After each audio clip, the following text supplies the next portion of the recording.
മറ്റു വാർത്തയിലേക്ക്. മലപ്പുറം പൊന്നാനി പാലപ്പെട്ടിയിൽ നിയന്ത്രണം വിട്ട കാർ തലകീഴായി മറിഞ്ഞ് വരനും വധുവും ഉൾപ്പെടെ 5 പേർക്ക് പരിക്ക്. ഗുരുവായൂരിൽ നിന്ന് വിവാഹം കഴിഞ്ഞ് മടങ്ങുമ്പോഴാണ് അപകടം. കണ്ണൂർ സ്വദേശികളായ വരൻ ശ്രാവൺ, വധു ദേവപ്രിയ, വത്സല, സവിത, വിഷ്ണു എന്നിവർക്കാണ് പരിക്ക്. വിവരങ്ങളുമായി ചേരുന്നത് സമീർ ബിൻ കരീമാണ്. സമീർ, എങ്ങനെയായിരുന്നു ഈ അപകടം?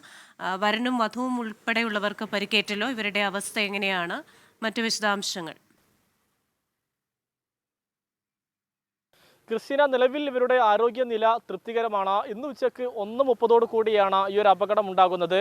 കണ്ണൂർ സ്വദേശികളായിട്ടുള്ള വധുവും വരനും ഉൾപ്പെടെയുള്ള സംഘം ഗുരുവായൂരിൽ നിന്നും താലികെട്ട് കഴിഞ്ഞ ശേഷം മടങ്ങുകയായിരുന്നു.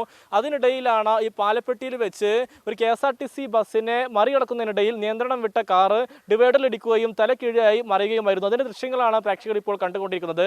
സംഭവത്തിൽ കണ്ണൂർ സ്വദേശികളായിട്ടുള്ള വരൻ ശ്രാവൺ, വധു ദേവപ്രിയ, ഒപ്പം തന്നെ ഇവരുടെ ബന്ധുക്കളായിട്ടുള്ള വത്സല, സവിത, വിഷ്ണു എന്നിവർക്കാണ് പരിക്കേറ്റിരിക്കുന്നത്. ഇവരെ നിലവിൽ ഈ ഭാഗത്തുള്ള സ്വകാര്യ ആശുപത്രിയിൽ പ്രവേശിപ്പിച്ചിരിക്കുകയാണ്. ക്രിസ്റ്റീന.